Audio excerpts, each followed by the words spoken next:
묘에서 중국과의 2단계 무역 협상이 죽은 것인지 여부에 대한 질문을 받고 이같이 답했다고 로이터 통신이 보도했습니다. 날씨입니다. 오늘은 전국이 흐린 가운데 수도권 등 일부 지역을 제외한 대부분 지역에 오후까지 비가 내리겠습니다.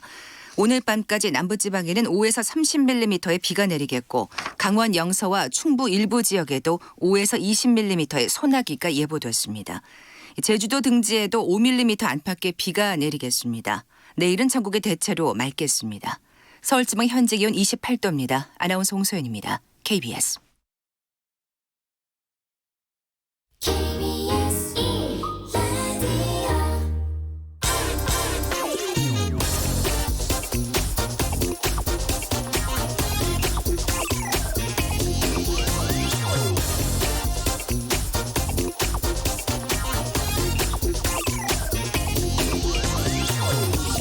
네, 어제 제가 오프닝에서 그랬습니다. 박근혜 정부나 문재인 정부나 최저임금 인상률이 4년 동안 비슷하다. 몇십 원 차이 안 난다. 이거 가지고 그동안 진보 보수 나눠서 그렇게 싸웠더냐. 코미디다. 오늘 보니까 조선비즈에서는 이런 기사를 썼네요. 그렇게 두 정부의 최저임금 인상률이 차이가 안 나는 걸 보니까 소득 주도 성장 정책은 허구에 가까웠다는 평가가 나온다. 순간 입에서 쌍소리가 튀어나올 뻔했습니다. 최저임금을 큰 폭으로 인상했을 때는 자영업자들 기업들의 반발로 나라가 망할 것처럼 떠들더니 세계적 경기 침체의 영향으로 최저임금 인상률이 급격히 낮아지니까 정부의 소득 주도 성장이 허구였다는 비판. 그럼 정부는 어떻게 해야 조선일보와 같은 곳의 비판을 받지 않을 수 있을까요? 최저임금 올려요? 최저임금 내려요? 기업주 자영업자 편만 들까요? 아니면 노동자들 편만 들까요? 언론의 역할이 사실의 전달과 이에 대한 다양한 비판을 통해서 사회적 담론을 형성하고 합의를 도출하는 것이지 침소봉대하고 정치적 의도가 깔린 이념적 비판을 통해서 사회 분열 획책하는 것은 아닙니다. 네, 안녕하십니까. 세상에 이익이 되는 방송 최경영의 경제쇼 출발합니다. 저는 진실탐사 엔터테이너 최경영입니다. 유튜브 오늘도 함께 갑시다. 올여름 여행 어떻게 준비하세요? 가는 마음, 맞이하는 마음 모두 편안하게 마스크 쓰고 조용한 국내 여행 어떠세요? 이것이 바로 대한민국의 새로운 여행, 안전여행입니다. 일상과 여행을 안전하게 지키고 싶은 안전여행자에게 주는 특별한 혜택도 놓치지 마세요. 테마 10선 주요 관광지를 방문하고 숙박한 후 5만 원권 국민관광상품권을 신청하세요. 마스크 착용 사진도 꼭 인증하시고요. 지금 바로 검색하세요. 대한민국 안전여행 참여 이벤트. 문화체육관광부와 한국관광개발연구원이 함께합니다. 대한민국 안전여행. 네, 어려운 경제 이야기를 재밌게 풀어주는 홍춘욱의 경제금융 이야기. 홍춘욱 EAR 리서치 대표와 함께합니다. 안녕하십니까? 네, 안녕하세요. 예, 최경영의 경제쇼. 오늘은 중국 증시 펄펄 끓는데 이 랠리 어디까지 가나 이 주제로 한번 해보겠습니다. 제가 왜 최경영의 경제쇼 한 번 더 말했는지 아시죠? 예, 여러분 청취율 조사 기간입니다. 예, 예. 예, 청취율 조사 기간이라는 귀한 시기에 불러주셔서 대단히 감사하고요. 예. 예, 그 관심이 많으신 주제 중에 하나인 예. 이 중국 증시 이야기를 오늘 조금 해보려고 왔습니다. 예. 중국 주식시장 안 보신 지 오래되신 분들 계실 텐데요. 예. 벌써 3,400포인트까지 올라왔습니다. 아니 이거 사실은 묻어둘 생각이 아니었는데 무슨 자동차주 사고 나서 너무나 떨어지니까 아예 그냥 포기하고 그냥 가만히 있었다 이런 분들 계시더라고요, 진짜. 예. 예, 예. 중국 증시가 그렇습니다. 중국 증시가 그렇잖아요. 예. 예, 2014년 정말 뜨겁게 달아올라서 4,000 넘고 그랬었었는데 그게 예. 다시 또 2,000포인트대로 주저앉은 게 예. 벌써 4년 전, 5년 전이었죠. 그렇군요. 예. 그러더니 이제 또 잊어버리고 있었더니 다시 올라오고 다시 올라오고. 예, 일단 뭐 최근에 중국 주식시장의 흐름을 잠깐만 좀 설명드리자면 3,400포인트까지 올라왔는데 예. 이게 지난번 저 코로나 사태 때 2,500, 400까지 빠졌던 걸 생각하면 그러네요. 예, 그리고 5, 6월에 뭐 2,600포인트 정도에서 왔다 갔다 했던 걸 생각하면 한 달 보름 2달 사이에 30% 오른 셈입니다. 아, 그렇군요. 3,400까지 지금 상승이 예, 있습니까? 그렇습니다. 오늘도 3,395포인트. 굉장히 많이 올라와 있는 상황이라고 볼 수 있겠고요. 예. 이 레벨까지 올라오게 됐던 데는 역시 정책 당국의 말 한마디가 컸습니다. 뭐라 그랬습니까? 예. 7월 6일인데요. 이제 그날이 하루에 6%인가 오른 날이었습니다. 예. 정확하게는 5.71%군요. 네. 예. 그래서 뭐였냐면 중국 증권보, 이제 우리로 이야기하면 관영 언론이라고 볼 수 있는 예. 예전에 이제 정부 관련 언론들 있지 않습니까? 예. 뭐 우리는 이제 그 인민일보나 뭐 이런 신문들만 그렇죠, 알지만 그렇죠. 이제 중국 증권보에서 건강한 강세 시장, 그러니까 건전하다라는 표현을 벌써 써준 거죠. 그렇겠죠. 예, 건전한 강세 시장은 위기에서 새로운 기회를 만들고 변화하는 국제 사회에서 새로운 국면을 여는 중요한 출발점이 될 것이다라고.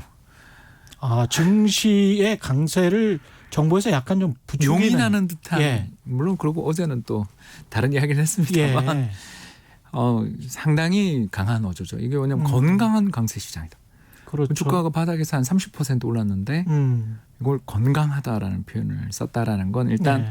정부 차원에서 볼 때 이거 시장을 더 낙관적으로 보는 거 아니냐. 예. 또 우리도 뭐 그렇습니다만 보이는 손이지 않습니까? 그렇죠. 정부는 보이는 손이죠. 예. 예, 그래서 그 보이는 손의 뭐 대표 주자 또는 예. 중국 경제를 설명할 때 저희들이 국가 자본주의 이야기 많이 하거든요. 그렇습니다. 자본주의 경제긴 한데 정부 부문이 굉장히 큰 자본주의였다. 그렇습니다. 예. 그래서 사회주의적 시장 경제라는 말보다는 저는 국가 자본주의라는 말이 훨씬 더 입에 착 붙는데. 맞습니다. 예. 예, 그래서 이제 국가 자본주의 경제를 가지고 있고 오늘 이제 중국 증시 이야기를 하다 보면 왜 당신이 그런 표현을 했는지 알겠다. 이렇게 마지막에 좀 이해하실 수 있을 것 같고요. 앞으로도 그러면 중국 증시가 어떻게 되겠다 이런 것도 좀 파악할 수가 있겠네요. 도움이 듣다 되죠. 보면. 예, 도움이 예. 됩니다. 그래서 이 보이는 손이라 할 수 있는 중국 주식시장의 그 행동, 특히 정부의 어떤 정책과 규제가 예. 시장을 올렸다 내렸다는 가장 중요한 계기가 됩니다. 야, 중국처럼 그렇게 GDP가 큰 나라에서도 정부가 어떻게 해서 주식시장을 오르락 내리락 할 수가 있군요. 우리는 거의 불가능한데. 그게. 우리도 이제 예전에 예. 하다가 안 된다는 걸 알게 됐죠. 그렇죠. 예. 과거에는 이제 하려고 했었는데. 예, 바로 1989년에 12.12 조치가 그것인데요. 예. 우리나라의 날짜에 여러 중요한 날이 있는데 12.12는 뭐 정치적으로도. 예, 정치적으로도 중요한 날입니다만 저희 같은 주식시장의 참가자들, 이제 저는 뭐 증권사는 그만뒀습니다만 아무튼 이코노미스트 일을 하는 사람들에게 있어서 역사적인 날이었거든요. 그날이 네. 뭐였냐면 한국은행의 발권력을 동원해서 주식을 무제한 사주겠다라는 증시 부양책이 나왔던 날입니다. 그런 역사가 있었습니다. 우리가. 예. 이런 것들은 좀 알아두시고 하면 좋습니다. 그래서 지금으로서는 상상이 안 되네요. 거의 예. 페드처럼 그렇게 움직였군요. 89년도에. 패드보다 더 했죠. 예. 왜냐하면 그 정부가 가지고 있었다라고 할 수 있는 그러니까 국영 기업이라고 할 수 있겠죠. 그렇죠. 예. 삼투신, 예. 세 투신사가 있었습니다. 한국, 국민, 대한이라는 예. 한국을 대표하던 3대 투신사들이 있었고요. 예. 그 3대 투신사들에게 정부가 돈을 주면서 주식을 사라고. 이게 권위주의 정부니까 가능한 거예요. 노태우 대통령만 하더라도 전에 뭐 장군 출신이어가지고 전두환 노태우 이렇게 이어지는 이 권위주의 정부니까 그때만 해도 그냥 해라고 하면 해야지 뭐 어떻게 하겠어요. 그렇죠. 그래서 예. 그때 이제 그날부터 한 사흘을 오르고 그 뒤로 다시 기나긴 약세장이 벌어져서 92년까지 1992년까지 그러니까 만 거의 한 2년 반을 빠지고 바닥을 친 게 457포인트에서 바닥을 쳤으니까요. 1003포인트가 457포인트까지 빠졌습니다. 55% 정도 빠졌죠. 예. 그래서 우리나라 주식시장에 이제 첫 번째 강세장이 3조 호황에 있었던 그랬죠, 140포인트가 1003포인트까지 예, 예. 6배 정도 더 났던 시장이었는데요. 그 시장의 마지막이 89년이었던 셈입니다. 예. 오늘 그 이야기도 들려드릴 수 있을 예. 것 같고요. 그래서 중국 주식시장이 이제 굉장히 이렇게 뜨거운 이유에 제가 아까 보이는 손 예. 중국 정부 특히 당국에서 운영하는 신문사에서 그런 이야기를 해주는 거에 대해서 뭐 우린 충분히 그럴 수 있겠다 싶은데 그렇죠. 요 직전에 우리 2014년 상해 종합 지수가 5,000선을 향해 움직이던 2014년 이야기를 이제 한번 해봐야 될 것 같아가지고요. 5,000선이었군요. 그때는. 예, 그때가 이제 종합주가지수 상해 종합주가지수 2,000에서 시작해서 4,700, 4,800까지 갔습니다. 지수 자체가 막 2배, 3배. 네, 그것도 1년 만에. 1년 만에. 예. 그리고 이제 2015년 여름에 끝났죠. 우리 코스피가 2,000에서 갑자기 1년 만에 4,000으로 간다고 생각해 보면 와 아찔합니다. 거의 5,000 간 거죠. 예. 그러니까 이런 일들이 벌어졌던 이유가 바로 후강통, 선강통 혹시 기억나시죠? 이게 뭐냐면 이제 그 선전 증시는 그 남쪽에 있고 그리고 상해 증시는 이제 큰 대형주들이 있는. 예. 그러니까 중국은 두 개의 주식 시장이 있는데 선전은 기술주 중심의 시장이라고 좀 보실 수 있고 예. 상해 종합주 지수 같은 경우에는 대형주 예. 그리고 또 국有기업들이 많은. 그렇습니다. 그래서 예. 시장의 규모만 놓고 보면 일단 상해 지수가 더 크다고 볼 수 있겠고 미래만 놓고 보면 선전 지수가 예. 더 좋다고 볼 수 있는 양대 시장으로 구성되어 있는데 이게 두 시장에 그 A주와 B주라는 시장이 있습니다. 예. A주는 중국 사람 전용, B주는 외국인 전용. 공항에서 뭐 외국인 전용 그다음에 내국인 전용 그거랑 비슷하네요. 면세점 같기도 예. 합니다.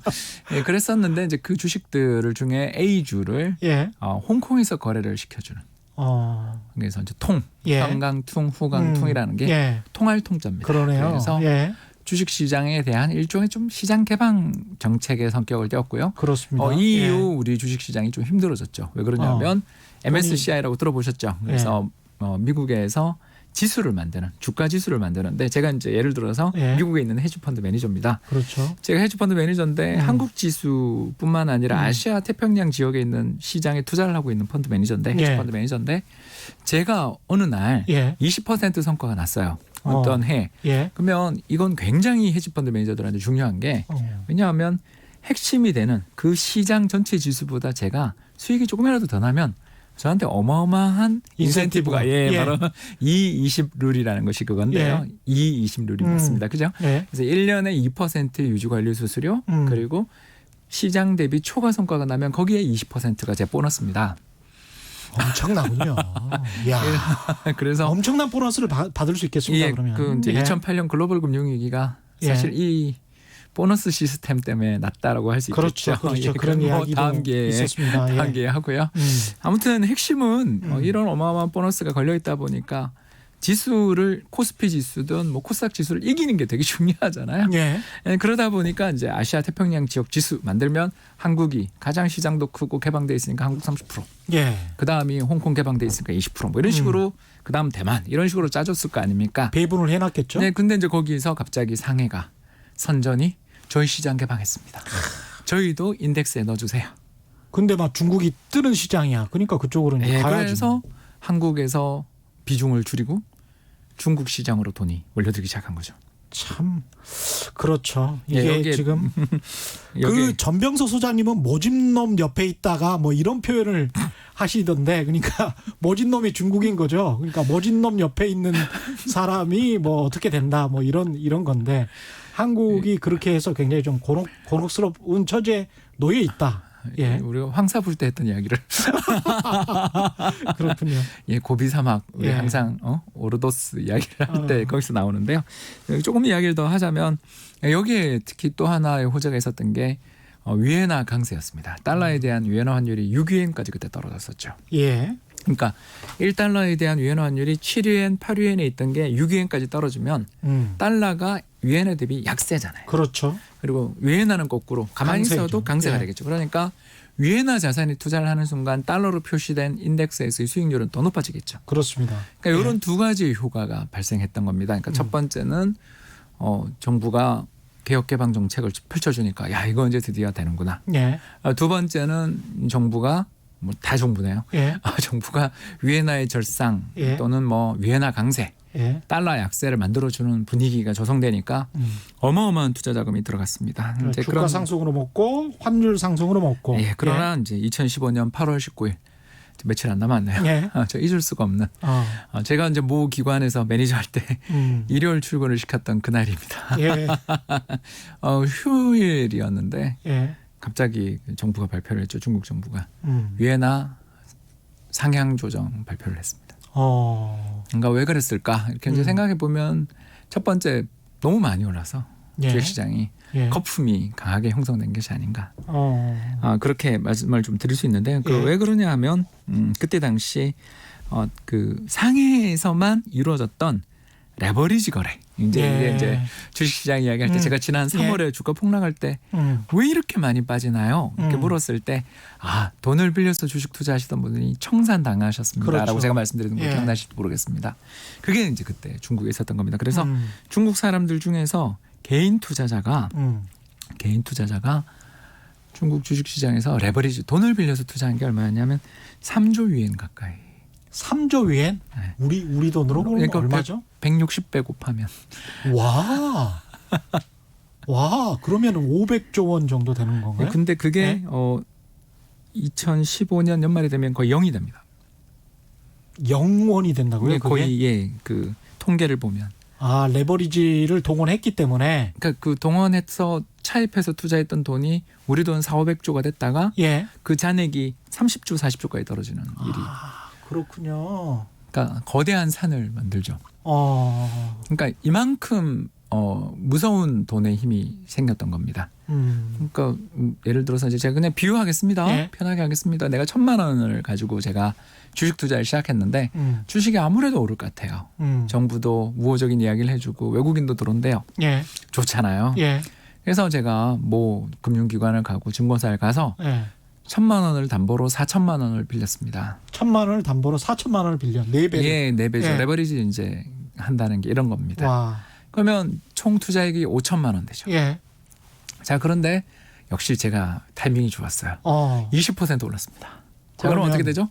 5천만 원 투자를 했는데 6천만 원 됐죠. 그렇죠. 자, 근데 제 투자 원금은 얼마죠? 1,000만 원. 1,000만 원. 2배 벌었네. 수익률이 100%인 거예요. 예. 그러니까 옆에 사람이 그렇게 벌었어요. 최 기자님이 벌었어요. 그럼 저도 기분이 싱숭생숭하죠. 배 아프죠. 예, 그러면서 저도 집에 가는 길에 예. 점심시간에 계좌를 열면서 또 역시 1,000만 원 집어넣으면서 빌렸겠죠. 예. 그러니까 이런 식으로 폭발적인 레버리지의 증가가 3조 위엔까지 갔던 겁니다. 상해 시장만. 개인 투자 비중이 더 높은 선전 시장 통계까지는 제가 인용 안 하더라도 예. 여러분 이해가 되세요? 그러니까 이런 어마어마한 자금이 유입되니까 중국 당국 입장에서 안정화를 시켜야 되겠다는 생각을 그렇죠. 했던 것 같고요. 너무 과열됐구나. 예, 그리고 이제 두 번째가 그 중국 위엔화의 평가 절상 또는 위엔화 강세에 대한 베팅으로 사람들이 돈이 너무 많이 들어오니까 예. 인플레이션에 대한 우려 또 경기 과열에 대한 우려가 또 좀 부각되고 또 그때 당시 중국이 기억나시겠습니다만 그림자 금융에 대한 어떤 규제 또는 지방 정부 부채 문제에 대한 어떤 브레이크 이런 것들 기억나실 거예요. 그런 우려가 막 2015년 쏟아져 나왔죠. 그래서 좀 어떻게 보면 브레이크를 거는 차원에서 그리고 정책 차원에서 그때를 돌이켜 보면 개혁 개방 조치가 일종의 좀 중단되는 신호였던 것 같아요. 왜냐하면 환율을 올렸다. 예. 그러니까 달러에 대한 위엔화 환율을 인상했다. 그럼 뭘 뜻합니까? 달러에 대해서 우리는 강세로 가고 싶지 않고요. 이제 저희는 수출 경쟁력이라든가 이런 여러 가지 문제들을 위해서 환율의 어떤 조정은 이제 그만하겠습니다. 예. 이런 신호로 그때 비춰졌던 것 같아요. 예. 이렇게 되면서 양쪽 다 브레이크가 크게 걸렸습니다. 중국 정부가 약간 좀 자본주의에 서툴렀다 이렇게 볼 수도 그렇게 있네요. 볼 수도 있겠고 예. 또 정부가 교체된 면도 있었죠. 2013년 이후에 그 구조조정 이후에 개혁 개방으로 가는 듯하다가 기억 안 나세요? 그때 그 자유변동 환율 제도로도 갈 거다라는 그런 보고서 세계은행 보고서도 그때 발표되고 분위기가 개혁 개방으로 계속 갈 줄 알았는데 어떻게 보면 좀 브레이크를 거는 또는 정부가 개입하는 이제 저희들이 이야기하는 그 국진민퇴 이 들어보셨어요? 국진민퇴. 예, 국유 기업은 확장되고 민간 기업은 후퇴한다라는 뜻입니다. 이게 그 시기도 그렇지만 끊임없이 중국 정부 내에서도 사회주의와 자본주의 사이에 그 내적 갈등이 있었지 않습니까? 또 정부가 어디까지 역할을 해야 되느냐에 대한 갈등도 있었겠죠. 그렇죠.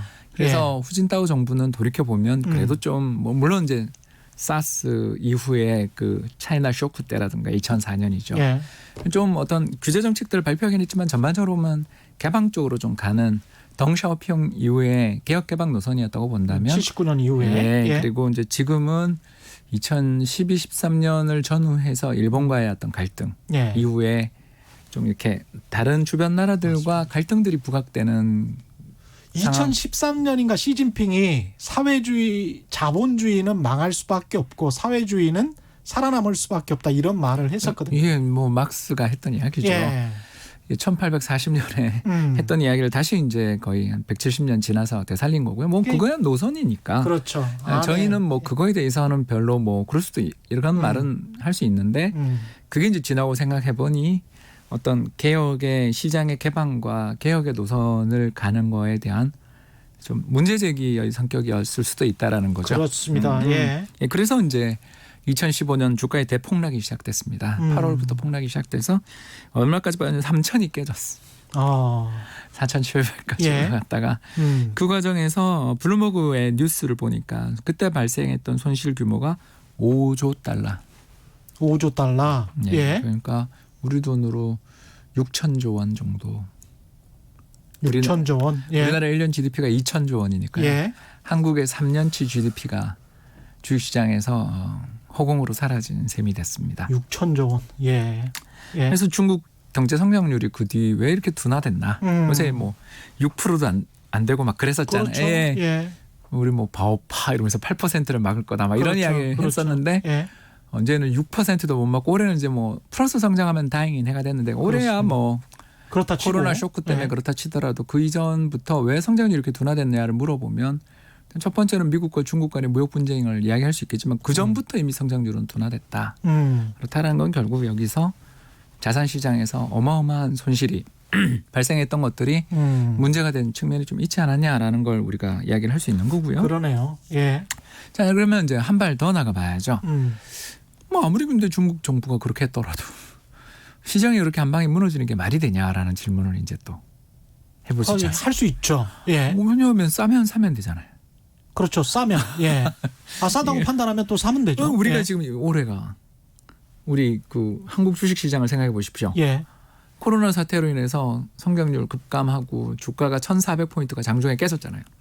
그러나 그때부터 외국인이 뭐 40조, 30조를 파는데 예. 우리 개인 투자자들이 오히려 저가 매수 나서서 시장을 올렸잖아요. 그러니까 말입니다. 성장률이 마이너스라는데 주가 지수는 지난해와 똑같아요. 더 오른 것 같은데. 예, 더 올랐습니까 지금? 예. 2,200포인트를 넘었으니까요. 예. 그러니까 이런 이유는 두 가지겠죠. 하나는 기대. 경기가 요때 많이 빠질 때 사야 돼. 예. 저가 매수. 이게 첫 번째였고 두 번째는 주식시장에서 지금 보면 오늘 뭐 현대차도 올랐다 그럽니다만 이렇게 정책의 효과 그리고 더 나아가 어느 업종이 유망한가에 대한 기대로 뭐 예를 들어서 네이버, 카카오 같은 예. 어떻게 보면 언택트 주도주들. 그러니까 주식시장과 실제 경제는 좀 다르잖아요. 왜 그러냐면 경제에서 제일 크고 수익성 좋은 부문에 있는 기업만 상장되잖아요. 그렇죠. 예, 그렇기 때문에 경제는 좀 안 좋더라도 예. 주식시장에는 그런 기업들, 삼성전자, 네이버, 카카오, 예를 들어서 헬스케어에 있는 여러 기업들이 올라오면 그 기업의 시장 내에서 비중이 크다면 그렇습니다. 경제는 안 좋아도 오를 수 있거든요. 그렇습니다. 예, 그러니까 삼성전자가 뭐 시가총액 지금 35%잖아요. 이제 네. 그거는 저기 좀 그 우선주까지 포함하신 것 같고요. 그거는 예. 조금 적을 것 같습니다. 최근에 왜냐하면 3위로 좀 네이버가 올라와 있으니까 예. 예. 현대차가 내려가고 예. 네이버가 올라와 있죠. 예, 그렇습니다.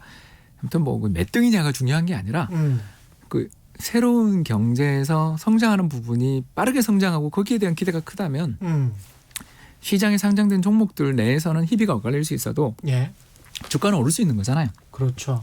그래서 이 버블이다 이렇게 단정 지을 수는 없는 게 시장 내에서 상승을 주도했던 업종이나 그게 대의명분을 가지고 있고 실적으로 뒷받침된다면 그렇습니다. 실제로 실적으로 뒷받침된다면. 네, 그게 예. 핵심이잖아요. 이번에 삼성전자 실적 보셨잖아요. 예. 그러니까 그런 점에서 놓고 본다면 또 우리는 폭락할 때 저가 매수가 들어오는 시장이잖아요. 근데 중국은 왜 그럴까? 폭락에 폭락을 거듭해. 예, 그렇죠. 그냥 예. 한번 오를 때는 또 끝도 없이 오르고. 2008년 그 글로벌 금융위기 직전에는 1,000포인트가 6,000까지 갔거든요. 어떻게 보면 우리 시장보다는 더 비이성적이다. 예, 이렇게 왜 그럴까? 봐도 그걸 오늘 되겠습니다. 말씀을 좀 예. 드리고 싶은 거죠. 왜 그럴까? 개인 투자자의 거래 비중이 86%다.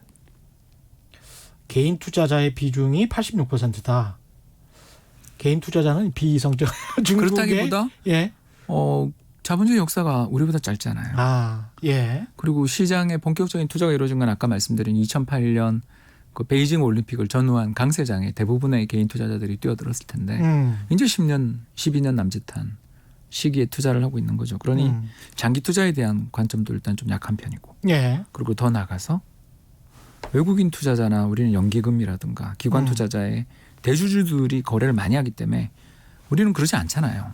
그러지 않죠. 외국인이 전체 시장의 30% 이상인데 그것도 국민연금만 해도 8% 7% 정도 가지고 있고 기관 투자자 비중 15% 여기에다가 일반 법인 예. 대기업 오너들의 그렇죠. 비중 이런 것까지 생각하면 시장에서 전체에서 보면 기관의 성격을 지니는 자금이 60% 이상에 되고 개인 투자자가 아무리 거래 비중이 높다 하더라도 시장을 움직이는 힘은 우리가 아는 것처럼 외국인 그리고 그러니까 잠겨 있는 물량이 굉장히 많은 거죠, 우리는. 그렇죠. 예. 또 자사주도 많고. 예. 그리고 이제 더 조금 더 나가 보면 이제 그 연기금 물량들은 아무래도 매매가 잘 안 되는 그렇죠. 부분도 있고. 예. 이런 부분에 비하면 중국 상해 증시 기준으로 해서 이게 좀 시장이 크다는 상해 증시 기준으로 해서 개인 비중이 86%까지 갔다는 거죠. 이거는 좀 시장의 안전판 역할을 해주는 존재가 거의 그러네요. 없다라는 예. 이야기를 우리가 할 수밖에 없는 거고요. 음. 아까 이야기했던 것처럼 그러다 보니 개인들의 문제나 이런 것들을 할 때 정부가 당국이 신중해야 되는 게 뭡니까? 예. 레버리지.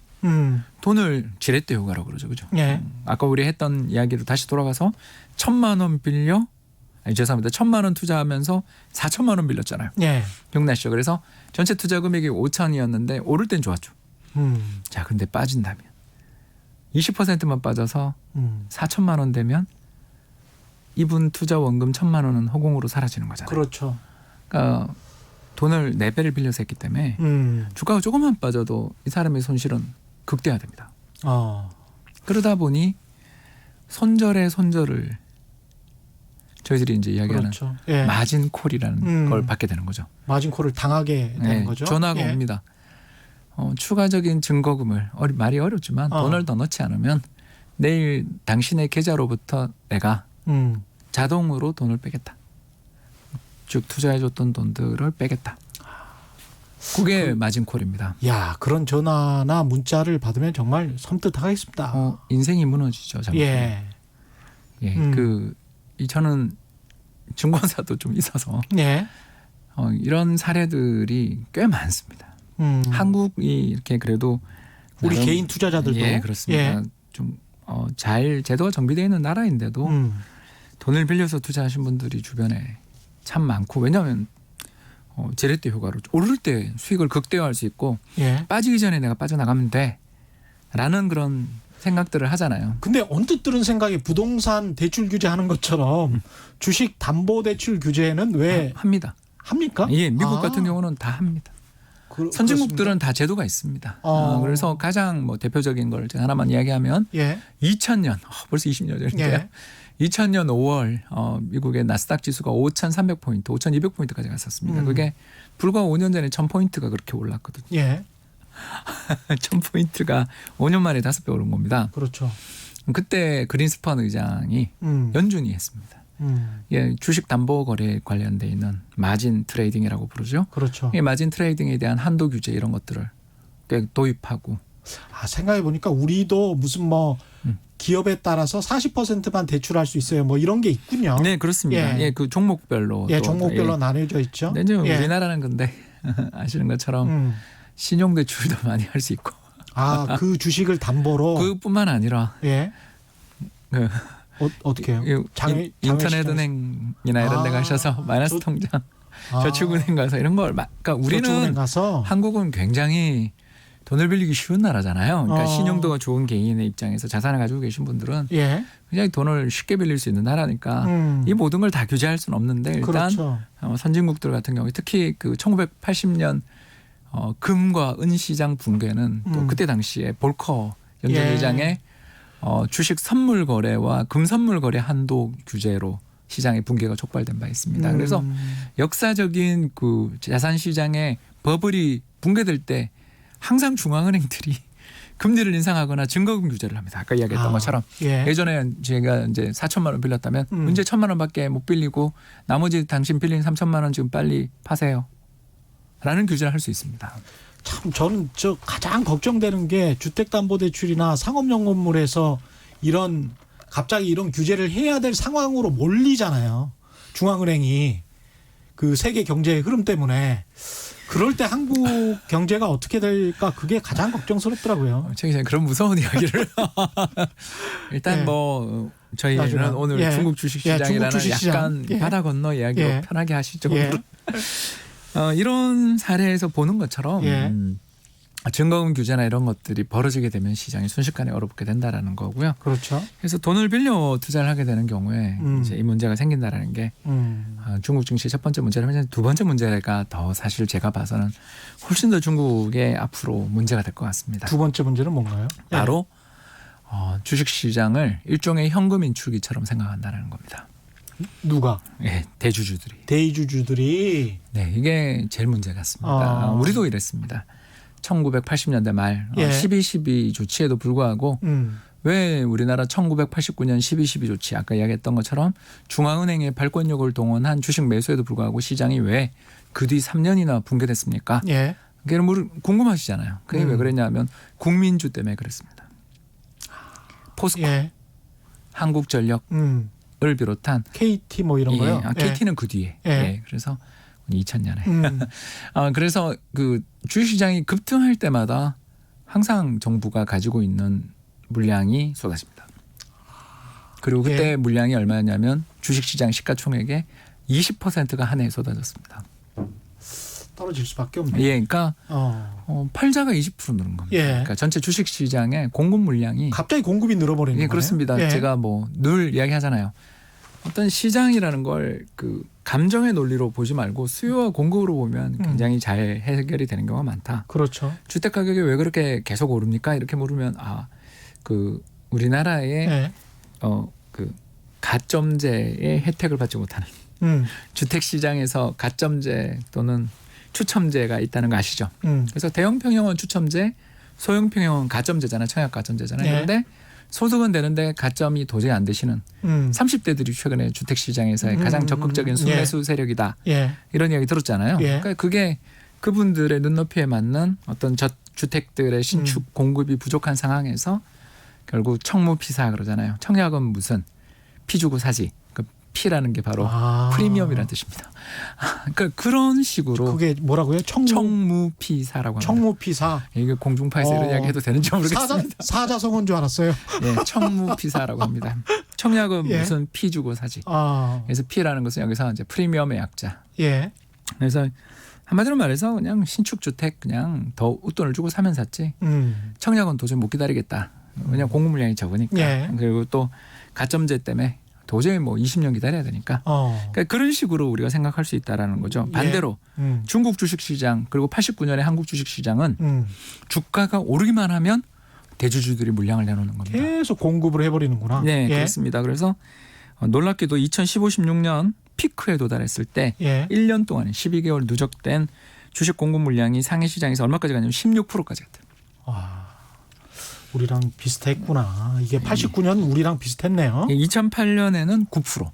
그러니까 2008년 왜 중국 주식시장이 그렇게 붕괴됐습니까? 하면 뭐 올림픽 끝나고 세계 글로벌 금융위기가 와서 예. 이렇게도 이야기할 수 있겠지만 예. 운이 없죠. 일단 그러나 그때 전체 주식시장 시가총액이 거의 10% 가까운 공급 물량이 쏟아진 거죠. 공급 물량은 두 가지겠죠. 첫 번째는 방금 말씀드린 것처럼 증자. 예. 사업하려면 돈이 필요한데 이자 주고서 은행한테 돈을 빌리느니 아주 쉽게. 예, 그 시장에서 조달. 여기 공짜야. 수수료만 내면 돼. 뭐 이런 생각. 배당을 안 주겠다는 예. 뜻이죠. 공짜 아닙니다. 예. 절대 지금 최 기자님 말씀을 믿으시면 안 됩니다. 주주들에게 아니, 돈을 받는 예. 거는요. 예. 주주들이 처음에 성장할 때는 돈을 대주지만 수익을 내기 시작한 다음에는 배당을 주기를 원하기 때문에 그렇죠. 투자를 한 건데 예. 배당도 안 주고 또 자사주도 매입 안 해주게 된다면 그 회사는 이제 영원히 잠수함이 되는 거죠. 그렇습니다. 예. 예. 그걸 저희들은 잠수함 주식이라고 부릅니다. 뭐 나중에 예. 그래서 그런 식으로 생각을 하는 거죠. 그래서 우리나라도 마찬가지였고 두 번째가 이제 IPO 신규 상장 공모가 확산되는 거죠. IPO 신규 상장 공모가 확산이 됐다. 예, 그게 예. 이제 왜 이걸 파는 거라고 제가 표현했는지 한번 이야기해드리겠습니다. 여러분 생각해 보십시오.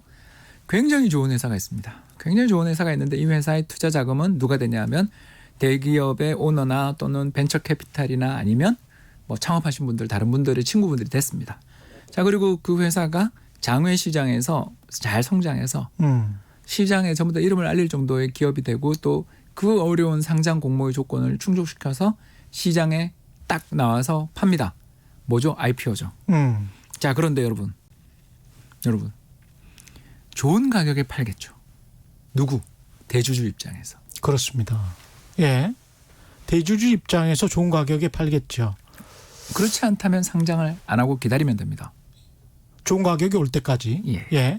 그리고, IPO 시기를 늦추면 되죠. 네. 그리고 예. IPO가 나오기 시작했다라는 건 대주주가 보기에 장이 좋다. 장이 좋고 예. 어쩌면 어떤 분들은 적정 주가보다 지금 더 비싸게 팔 수 있는 기회라고 생각되기 때문에 할 수 있겠죠. 자기가 자기 회사의 주식의 가치를 가장 잘 알고 있을 테니까. 그렇습니다. 예. 그래서 이 중국 이야기입니다. 뭐 우리라고는 이야기 안 했고요. 예. 상장, 우리도 이런 상황이 있었을지도 몰라요. 예, 있었을 것 같아요. 상장 공모 시장에서 예. 대규모 기업 공개가 이루어지는 시기는 호황이라는 뜻이 되지만 돌이켜 생각하면 주식 수급이 악화되는 시기라는 뜻입니다.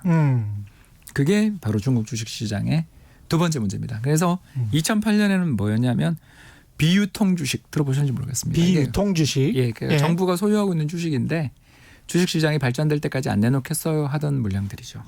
우리로 이야기하면 아까 국유기업, 예. 국민주에 해당됩니다. 예. 그리고 주가가 오르기만 하면 해제해 주죠. 그래서 어마어마한 물량이 풀립니다. 예. 그래서 중국 주식시장에서 은행주 주가를 한번 쳐보시면 꼭 부탁드리겠습니다. 은행주 주가의 장기 그래프를 한 번만 투자하시기 전에 봐주십시오. 어떻습니까? 예, 그 잠수함들이 다 표시돼 있습니다. 완전히 기고 있습니까? 뭐 이제 출렁출렁은 합니다만 예. 이렇게 잠수함이 되고 있는 거죠. 그러니까 치매로. 물량을 주식을 너무 많이 발행해서 그렇게 되는 거군요. 그것도 있고 예. 이제 두 번째가 그 지방 기업 부채 전환 문제 때 은행이 그 지방 정부가 발행했던 고금리의 단기 부채를 장기의 저금리 부채로 교환하는. 예. 그러니까 다시 말해서 최 기자님이 예. 1년짜리로 한 5%짜리 채권을 발행했어요. 예. 지방 정부가 예. 토지 매각 대금을 담보로 잡고. 근데 토지가 잘 불황이 오는 순간 2015년이겠죠. 예. 잘 안 팔리면 다음에 채권을 또 발행하게 되는데 채권 발행할 때 금리가 급등하겠죠. 그렇지 않습니까? 그래서 지방 정부 재정이 망가지겠죠. 자, 그때 은행들이 그 채권을 만기 연장을 시켜주면서 대출 비슷하게 전환시켜줬던 거죠.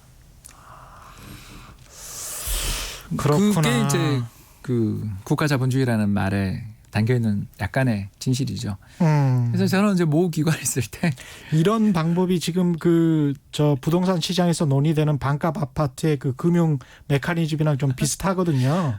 그래서 갑자기 뭐 그런 생각이 또 드네요. 예. 재밌죠. 예, 재밌습니다. 예, 저는 굉장히 재밌네요. 이게.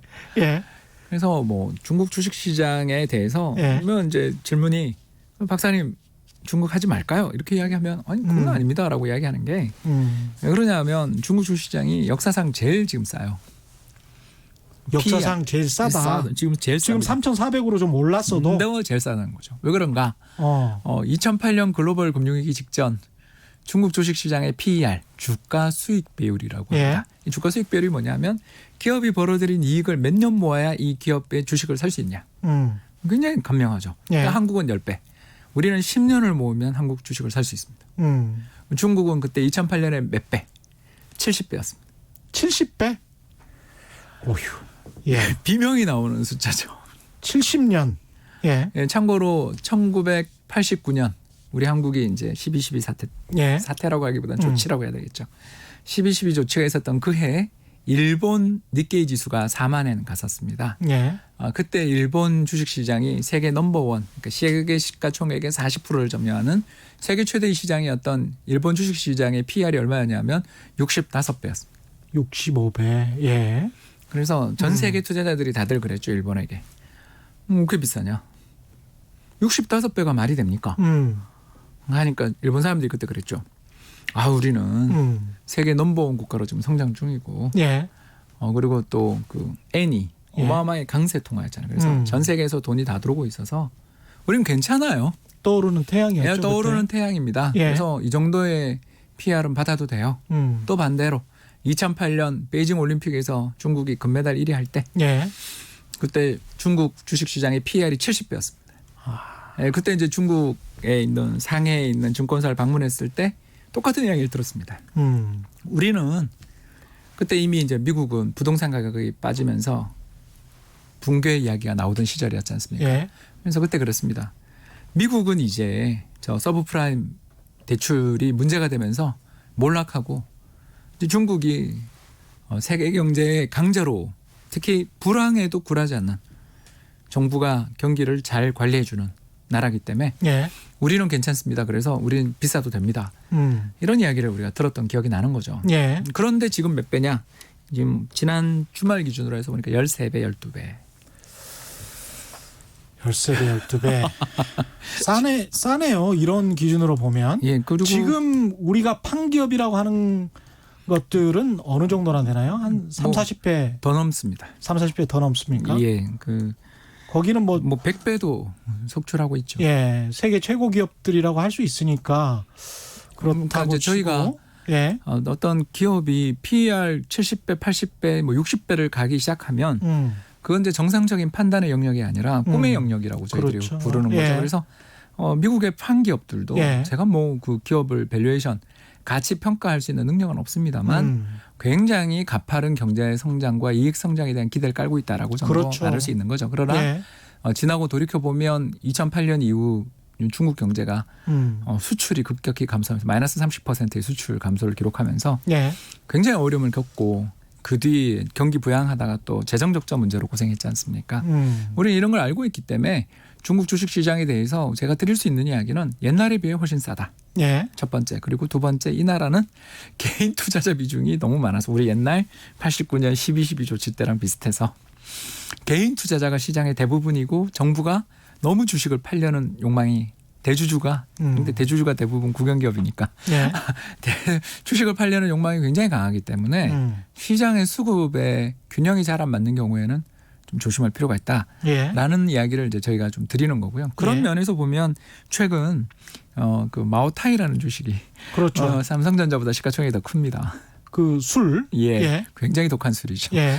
이런 술들을 비롯한 기업들의 가치가 이렇게 오르는 이유가 뭐냐면 중국 주식시장의 이런 가격 상승을 보고서 글로벌 투자자들이 투자를 좀 하고 싶은데 판매량, 불황에서도 잘 팔리는지 뭐 이런 숫자를 좀 확인하고 그렇죠. 데이터들을 확인하고 들어갈 수 있는 기업이 음.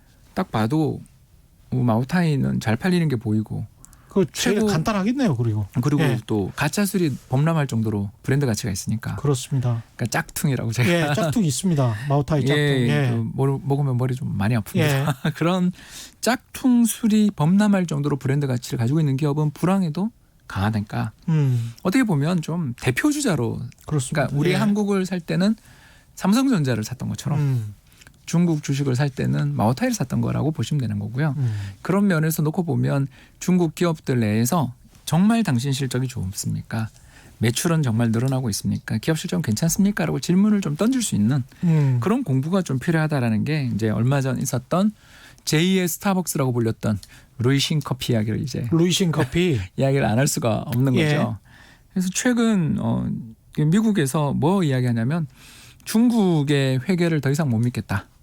그렇죠. 라면서 이야기 나온 지 참 오래됐죠. 예, 그러면서 중국 기업의 뉴욕 증시 상장을 차단하는 조치를 취하고 있지 않습니까? 예. 이게 왜 그러냐면 두 나라 사이에 중국 회계 규정을 가지고서 회계 보고서를 내면 미국에서 그걸 인정해 줬거든요. 왜냐하면 상호 간에 이중적으로 일을 할 필요는 없으니까 예. 그냥 번역하는 정도로 하고서 그리고 IPO 바로 상장 공모 과정을 거쳤는데 예.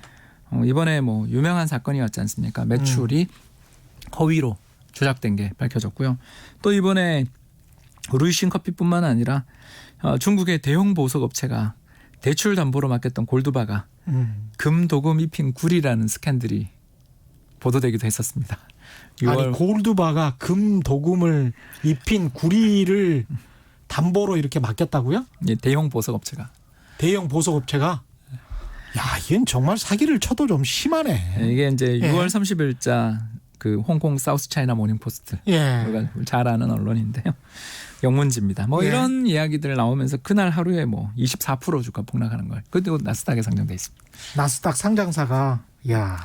그러니까 이런 스캔들이 뭐 진실이냐 밝혀지는 데 시간이 걸리기 때문에 제가 뭐 이 회사가 예. 어디냐 이렇게 이야기하고 싶지는 않고요. 예. 다만 이제 우리도 잊을 수 없는 상처.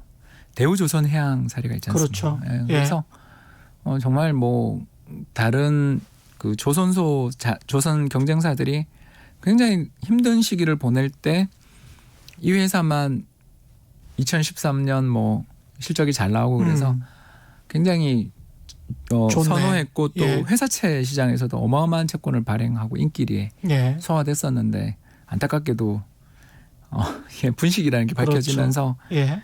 큰 손실을 입혔던 거 기억나실 겁니다. 예.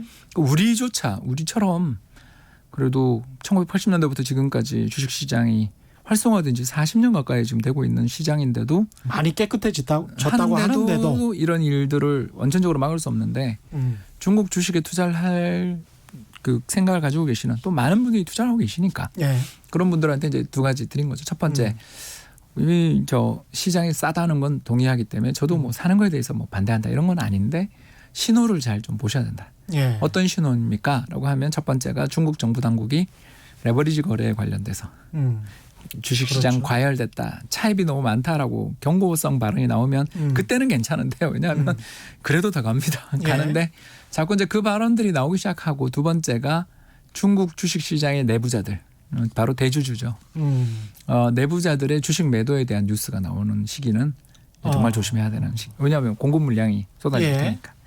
그런 시기가 나올 때에는 조심해야 된다. 그리고 종목별로 보면 믿을 수 없는 기업들도 안타깝게도 좀 있는 것 같다. 예. 따라서 개별 종목으로 투자를 하실 때는 신중하셔야 되겠고 예. 공부를 하셔야 되겠고 예. 그냥 인덱스나 뭐 섹터 단위로 이렇게 좀 펀드라든가 예. 상장지수 펀드 같은 그런 상품들을 이용하면서 투자를 하는 것도 나쁜 선택은 아니지 않을까 이런 생각을 좀 하게 되는 것 같습니다. 아직은 완전히 믿을 수는 없다. 물론 이제 미국도 엔론 사태도 나고 그랬습니다. 뭐 예. 미국을 어떻게 믿습니까? 예. 거기도 아마 미국도 뭐 회계 조작 예, 뭐 사건이 당장, 있었으니까요. 예. 당장 월드컴, 그렇죠. 글로벌 예. 크로싱 예. 정말 뭐 거기도 수없이 많았죠. 백조 상사님은 3분기에 거의 뭐 마지막 질문이 될 것 같은데요. 전 세계적인 주식시장 큰 폭 조정이 있을 거란 전문가들 예상. 김영애 교수님도 이런 예상을 하시는 것 같은데 홍 박사님은 어떤 의견이십니까? 예, 사망자 수를 주의 깊게 보시는 게 좋을 것 같습니다. 사망자 수를 보자. 예, 그게 예. 뭔 말이냐면요. 상반기에 예를 들어서 뭐 미국이 데이터가 그냥 제일 감염자 수가 아니고 예. 그 사망자 수. 감염자 수가 3만 명, 4만 명 넘었을 때의 사망자 수에 비해 지금 하루에 6만 7만이잖아요. 예.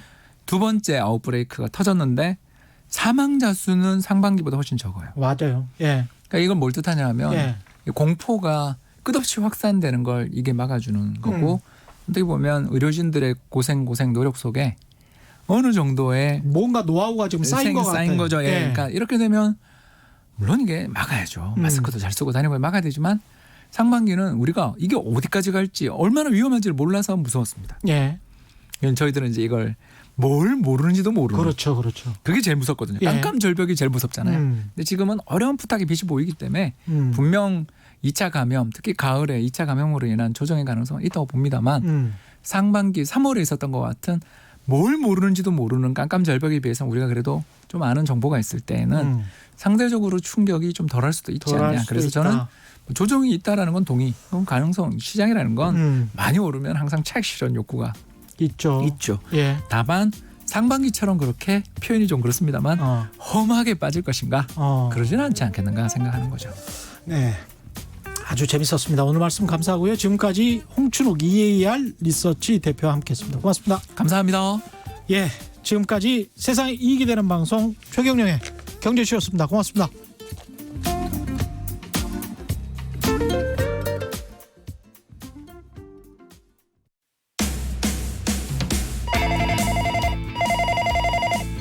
여보세요? 저는 시사계 황태자 최욱입니다. 요즘 라디오 뭐 듣냐고요? 아침엔 김경래의 최강시사가 먼저다. 막걸리처럼 속이 뻥 뚫리는 방송 모두 애청해 주셨으면 하는 그러한 바람이 있고요. 지금